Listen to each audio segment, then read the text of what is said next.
Michael. What's wrong? Why did you leave the bridge so abruptly? It's because of that bloody observer. Observer Kunal. What did he do? Well, as you know, Una, the Morningstar is to rendezvous with the U.S.S venture at Amatos Prime. The engineering and science teams are trying to get the energy containment modules to the specifications that the venture sent. Yes. Well, to cut a long story short, according to Mitchell, someone was doing less observing and more interfering, so the teams haven't been able to get any work done. Did Mitchell say how he was interfering? He said that Kunal was constantly demanding that he run routine observer diagnostics, which prevented the computer from doing a priority scan of the energy containment modules. Routine observer diagnostics. Is that even a thing? I don't fucking know. And I don't care. Starfleet has stressed the importance of this mission, and we can't afford to have him interfering like this. I think I'm gonna have a little chat with him. Now.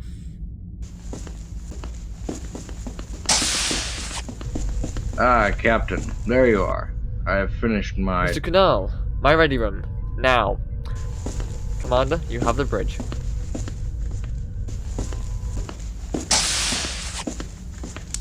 Hunter to Stella, I'd like you to send your observer report to my ready room. Aye, sir. As I was saying, I finished my preliminary observation report, and for a ship of its operational style, the Morningstar has done well so far. I'll be a little laid back. Captain? I'm currently having a skim over the report my chief engineer made of you during your time in engineering. And am I going mad? Is it just me? Or do Starfleet observers always interfere with ship operations? No, they don't, but I like to dig a little deeper into my observations just to get every little bit of data possible. I hope I haven't caused any problems. You hope you haven't caused any problems? Bloody hell. Remind me, you were sent by Starfleet, yes? Yes. And did Starfleet inform you that we were on an important mission, and inform you of the details of that mission, and therefore tell you not to interfere? Yes, but I deemed it necessary to take my observations further, as the Morningstar is perhaps a little too laid back. So you admit that you did stop the computer from doing priority scans? I do. You said preliminary report. Does that mean you haven't finished your observations yet, and will continue to do what you deem necessary? Exactly. Right. Hunter to Vico, please report to my ready room. What's going on? Well, we still have an important mission to do. And if you're going to continue to interfere, then you leave me no choice. No choice? Yes, sir. Vico, please take the observer and confine him to his quarters. What? You can't do that. Well, you see, I can. Because Starfleet ordered the Morningstar to complete this mission. And even though you've been assigned to observe us, Starfleet informed you about our mission and told you not to interfere. And seeing as you're disobeying those orders, and I'm not, jurisdiction falls to me. So, bye-bye, bitch. This way, please, sir.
Captain's log, stardate 25110205.10.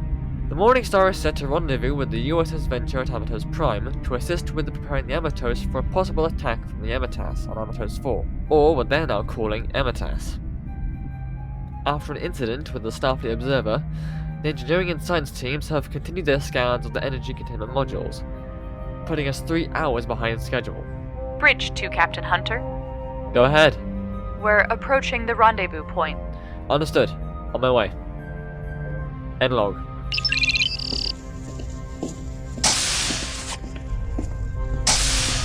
We are approaching Amatos Prime, sir. Take us out of warp and into a stable orbit. Aye, sir. Captain, we're being hailed by the Venture. On screen. Ah, the Morningstar. Good to see you again. Glad you're here. Good to see you too, Gabriel. So, what's the situation? We're currently in the process of fitting improved defences on the Amatos ships, but you came just in time, as we'll need the energy containment modules. We were going to start prepping the surface defences power generators. Are the modules ready for installation? Yeah, about that.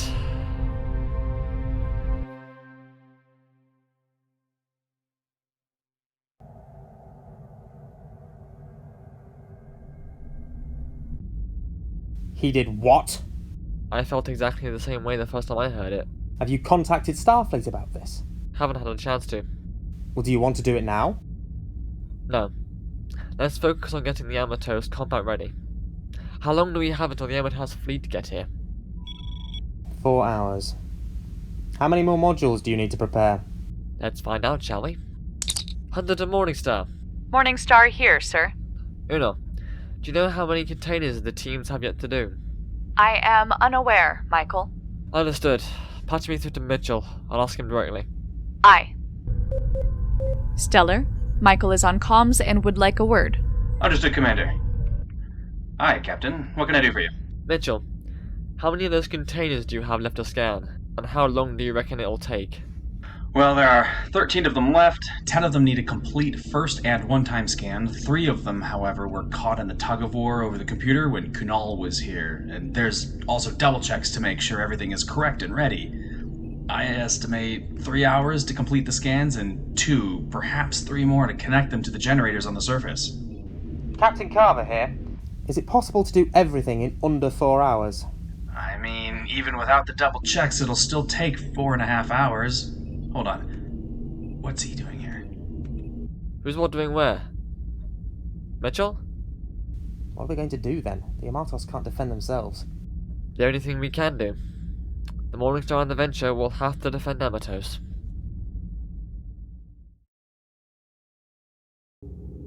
Captain's log supplemental. In 3.5 hours, the Amatas forces will be entering orbit of Amatos Prime. The Morningstar and the Venture have assumed a defensive position around Amatos Prime, while the energy containers are finished off. That aside, it appears that Observer Kunal escaped his quarters, and I get the annoying feeling that he's hiding something about his being here.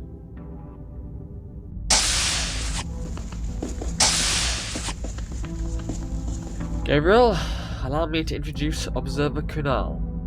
So you're the one who's been giving Hunter and the Morningstar hell? I was just doing my job.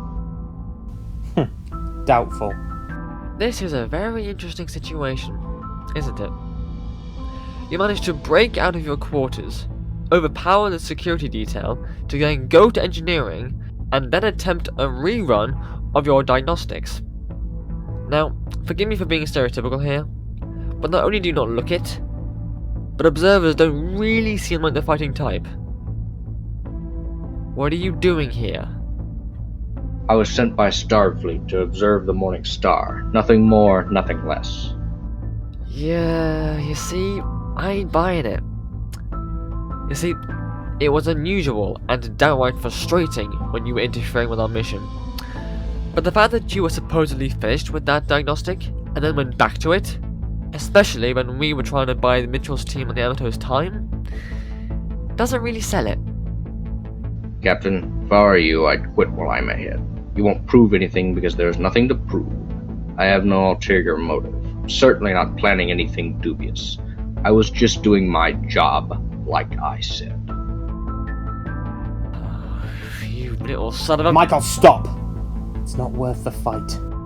Keep him here until I say otherwise, and I'm on full guard here at all times.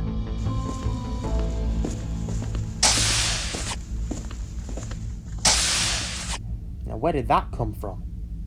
We may not work on assignments together all the time, but I know you well enough to know that was not Michael Hunter in there. What happened? I don't like observers in general. They just linger around the ship, looking, watching your every movement. And even though he may not be an actual observer, just the fact that he's acting like an observer and being more annoying just drove me over the bloody edge.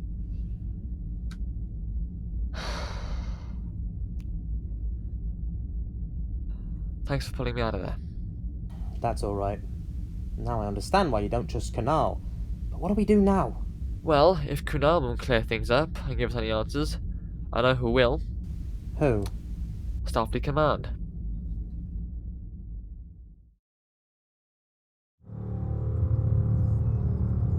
How long until we reach Amatos Prime? 3 hours, Commander. First Officer, have we heard anything from our intelligence firm about our operative on board the Starfleet ship? No, sir. The last transmission we received was that he was sabotaging the power modules for the Amatos ground defenses just before the second Starfleet ship came into orbit. Do we have any idea if he's completed his mission? Well, in the last half hour, both Starfleet ships have assumed a defensive position of Amatos Prime, but the Amatos ships are still being prepared. We've come to the conclusion that our operative delayed them, but didn't stop them. Okay, give it 2 hours. If we haven't heard anything by then, execute Plan B.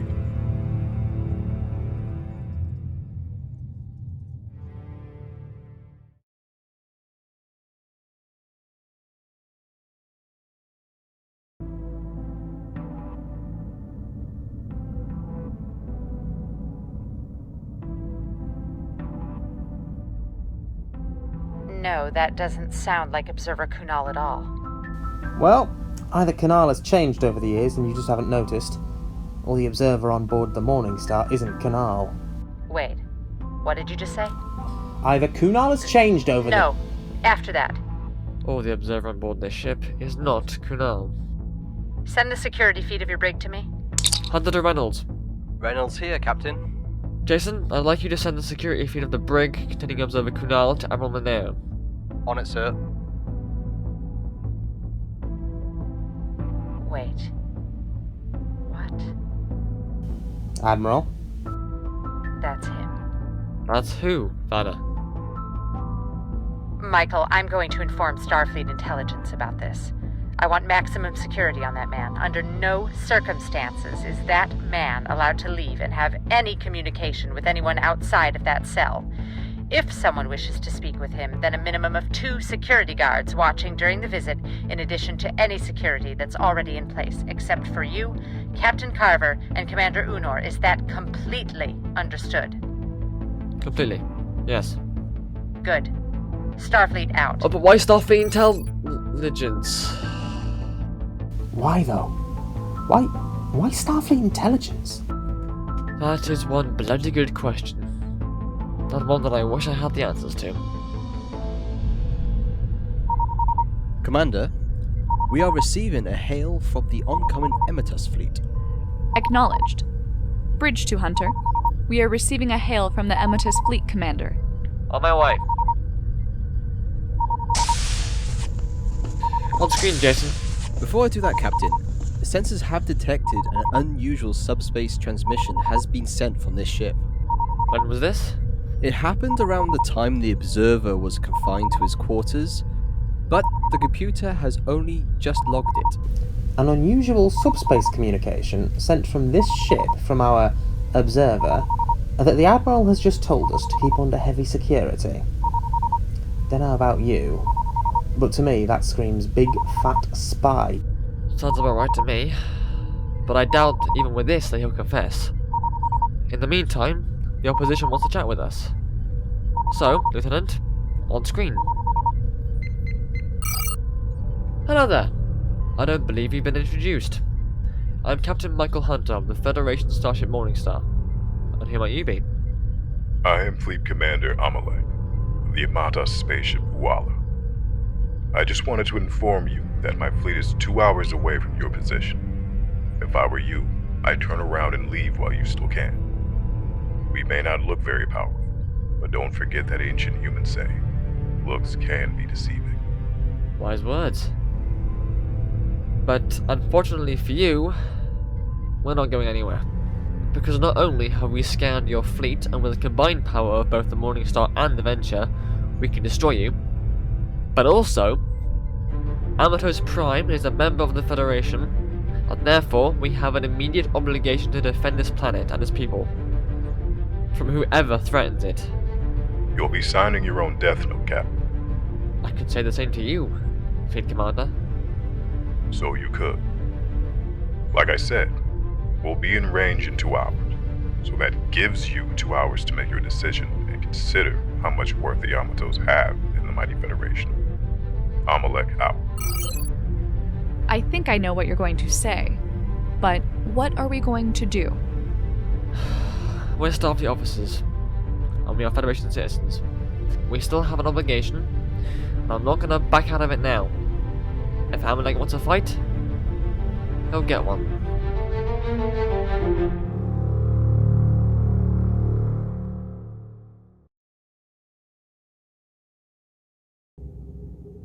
Captain's log supplemental. In 2 hours, the Amatas fleet will arrive in orbit of Amatos Prime. The Morningstar and the Venture stand ready to engage the enemy fleet when necessary. Until then, I'm going to get an update on the completion time of the energy containment modules.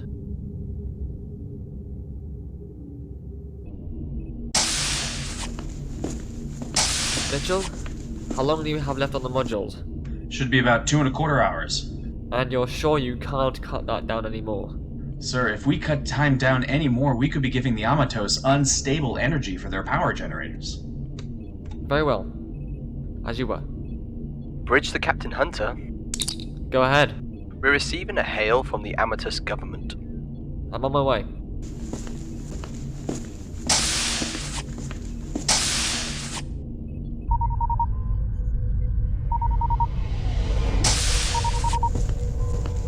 They are still hailing us, Captain.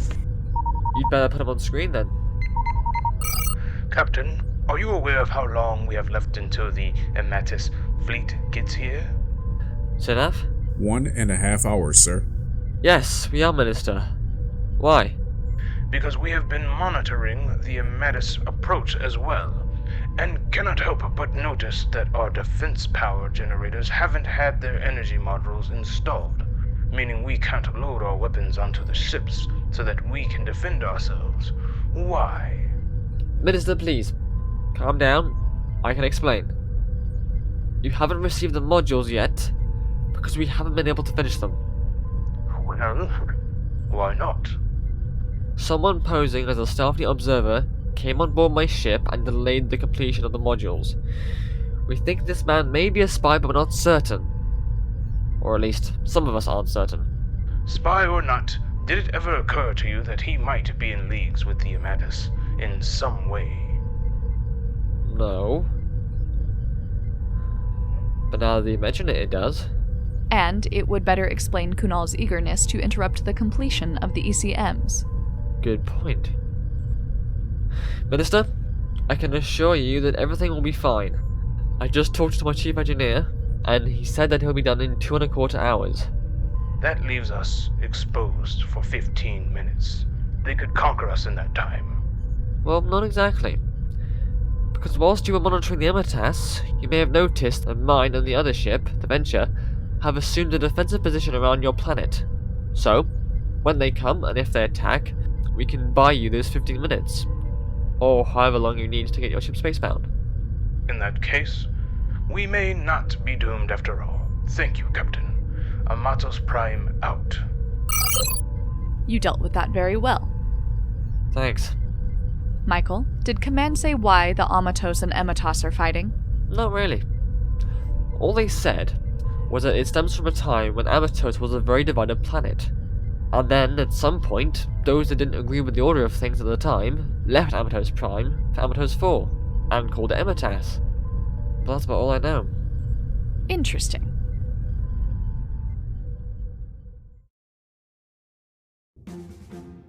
Captain's log supplemental. It's been about 45 minutes since the minister spoke to us, which means, in a few minutes, the Amatos fleet will arrive. But it also means that Lieutenant Stella will soon be done with the energy containment modules. Normally in these situations, I wouldn't be too worried, but the fact that we contacted Starfleet, they mentioned Starfleet intel, and they haven't got back to us, leaves me to question what they're planning. Vico, how long until the Amatos fleet is in range? Any second now, Captain. Acknowledged. Red alert! All hands to battle stations. Jason, hail the venture. Aye, sir. Captain, what's up? Are you lot ready to engage the Amatos? That we are. Hunter, I know you're going to try and talk him out of it, so I have to ask, why? I don't think he's going to change his mind. I know, but I don't think I'd be the captain I want to be if I didn't try. Captain, I'm reading several Amatos ships approaching. They're here. And they are hailing us. Let's do this. Put him on Gabriel. Ah, Captain Carver. Good to see you again. Bad to see you too, Commander. So then, Captains, what will it be? Are you stupid enough to think that the Amatos are worth something to the Federation? Or have you realized your flaws and will happily let us pass? And please, choose wisely. Because although it may be hard for you to see, I admire your courage. Both of you. And it would be a shame to throw it away. Well, unfortunately for you, our decision still stands. Agreed. I can't understand what it is you see in them, or more accurately, what you don't see in them. But no member of the Federation is considered any more or any less than any other member. Everyone is considered equal, and everyone has equal worth in the Federation. Amatos Prime included. So, even though you've made your position very clear, as a Starfleet officer, a Federation citizen, I must ask you this one more time. Call off your ships. Scrap your attack. Come on board the Morningstar, along with the Amatos government, and let's talk this out. Like civilized people. There is no need to cause any bloodshed. Please. Well, that is a shame, isn't it? But unfortunately, we haven't finished business with the Amatos government and can't put that behind us. It was nice knowing you two. Sorry your lives have to be cut short. Although, I will give you the opportunity to say any last words if you have any. Well, Captain! If you would permit it, in case of this eventuality, I have prepared some words, if I may just get them. Sure. What about you, Carver? I've said everything I need to say to you. Very well. Make it quick, Nico. Okay, so I've been doing a scan of their ships and realized that their warp cores all have the same energy frequency. Okay. I've also found that the reason for this is that so if one of their ships becomes critically damaged in any way and begins to lose power, then that energy frequency helps the warp core connect to another one and transfer power from it. Okay. And that is supposed to help us how? So, you see, I've managed to find the energy frequency, and I believe that if we tune the overload emitter to that same frequency, fire at them, and the core detects low power levels, then it should transfer the energy and the phaser beam to the next ship, and then the next, and so on and so on. Hopefully, either disabling or destroying the fleet.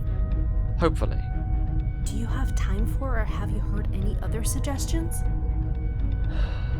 Alright. Prep the overload beam, and on my signal, bring it online. Aye, sir. Sorry it took so long. I'd written them on a pad and misplaced them. But here they are. So here we go. In all my years of service to Starfleet, I've been proud of many things. My ship, my crew, my friends. A lot of my friends have accomplished their dreams, and some are still climbing to achieve them. But I both believe and know that they will get there. My crew has performed spectacularly, and I couldn't have asked for a better group of people to work with me on this ship. And this ship. Now, even though she's only been in the field for a small number of months. The moment I laid eyes on the Morningstar, I was in love, and I knew that she would endure many things. Not only has she done that, but she's also done what I would have thought would have been impossible. And there's something about this ship that I'm most proud of. The Overload Beam Emitter. A device that enables this ship to fire a phase beam at the highest power level possible without blowing any plasma conduits or overloading or shorting out the EPS grid. And with the combined power of the beam and the configuration to the energy frequency of all your warp cores, I believe that once fired, your ship will be so critically damaged that your ship will begin to transfer energy from one of your other ships, carrying that beam along with it, and doing God knows what to your whole fleet. And therefore, my final word is...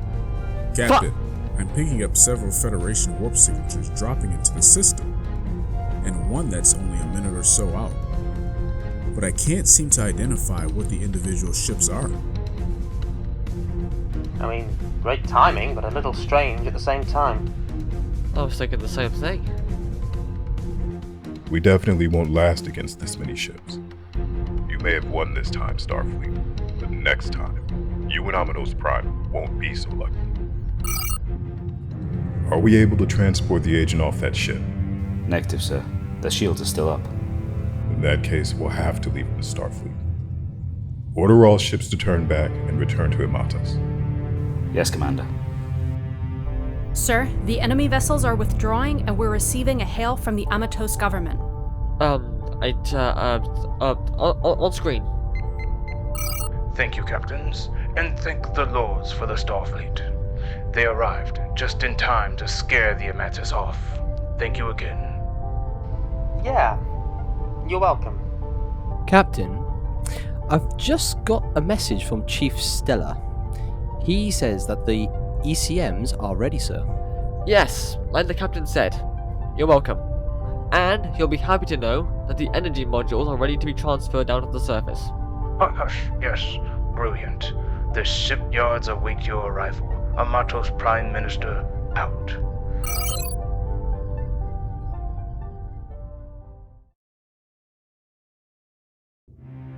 Captain's log supplemental. With the Amatos fleet on its way back to Amatos 4, and the energy containment modules being transferred to the surface, our mission here is complete. However, whilst we wait for the teams on the surface, Captain John Marshall of Starfleet Intelligence, who was on board the unidentified Starfleet vessel warping into the system, has requested to come aboard to see and take custody of our guest in the brig, Mr. Kunal. Alright, stay silent. We'll just have to deal with you back at HQ. He's definitely a stubborn one. I'll give him that. You really seem to be giving him your all. Ha! The thing is, I wasn't really trying. Fuck. Thank you for holding him here. Now, if you don't have any questions, I'll be taking the prisoner and I'll be on my way. Yes, there are a few questions. The first question is something that both myself and Gabriel are confused about. Those Federation warp signatures that surrounded the planet, who were they? I don't know what you're talking about. We didn't detect any ships in the vicinity of Amatos Prime. Really? So your sensors didn't detect almost 30 unidentified Federation ships enter this system? That's exactly right. Right, okay. In that case, a bit of a history lesson. Why did the inhabitants of Amatos 4 go to war with Amatos Prime? Well, from the intel we've gathered, it stems from a time when the planet was divided. Now, if you go look at any Amatos computer, you'll find that every file on why they left say that not everyone was happy with the current world order. They couldn't change it, so they fled to Amatos 4. But one of our undercover operatives was working with an Amatos historian and discovered a file that explained what actually happened. It seems that there was a disagreement about how the planet should have been run. But unlike what everyone else is told, a war broke out, and to escape the conflict, some fled to Amatos 4. Now, unfortunately, by the end, because the war had been so devastating, all long-range communication satellites had been either completely destroyed or damaged beyond repair. So there was no way to contact those that had fled to tell them that they could return home. And a lot of people who fled were those who didn't like the government and thought, as they didn't contact, that the government had killed all those who opposed them. And there were enough of those people who fled to tell their kids, and the generation that followed the government of Amatos Prime are savages. And even when they managed to get long-range communications online, those that fled wouldn't listen because they believed their government were lying. Exactly. Anything else? Ah yes, one more question. Why was it that when we were in contact with Admiral Mineo, she said she'd have to contact you, and then abruptly ended the transmission without explaining why she was contacting you? Oh yes. Sorry about that, guys. It was standard intelligence security measures. In case the Amatos were listening. We didn't want to risk exposing the fact that we'd guessed they had a spy on your ship. Sorry about that. If it's any consolation, both myself and Admiral Mineo wanted to inform you, but we just couldn't. I'm sorry. Don't worry about it. It's fine. You were just following protocol. Exactly. Right. I'd better be going. There's probably some valuable information he's got that will help us greatly. Thank you. No worries. We'll escort you to the transport room. I assume your business here is finished as well, Gabriel? Yes, it is. Let's go.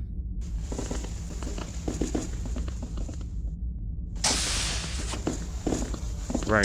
Well, thank you again for keeping Mr. Kunal here secure until we arrive. I hope I run into both of you again soon, but under better circumstances. Agreed. Likewise. Ensign, energize.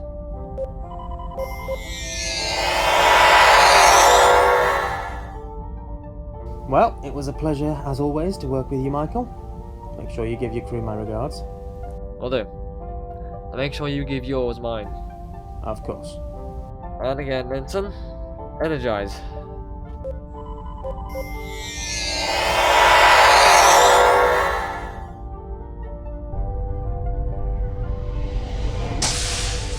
So did the meeting with Starfleet Intelligence go well?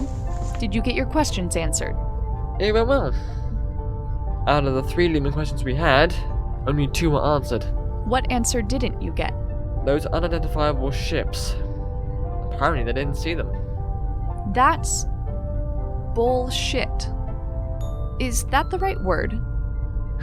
Yeah. Since when did you start to use swear words? I've been looking into ways that I can better express myself. Nice. Captain, I think I know who those ships may have belonged to. I did a little digging, and although they did have Federation warp signatures, their hull compositions did not match any of the ships in our database. Now, this theory could be far-fetched, but I think they may have been Section 31 ships. You know, that could be right. Because when I asked the captain about it, he did answer back very quickly. That seems more than a little suspicious. Right. Sir, Mitchell's teams are back on board the ship and all decks are ready for departure. Acknowledged. Set a course for Starbase 145. Warp 8. Aye, sir. Course set. Punch it.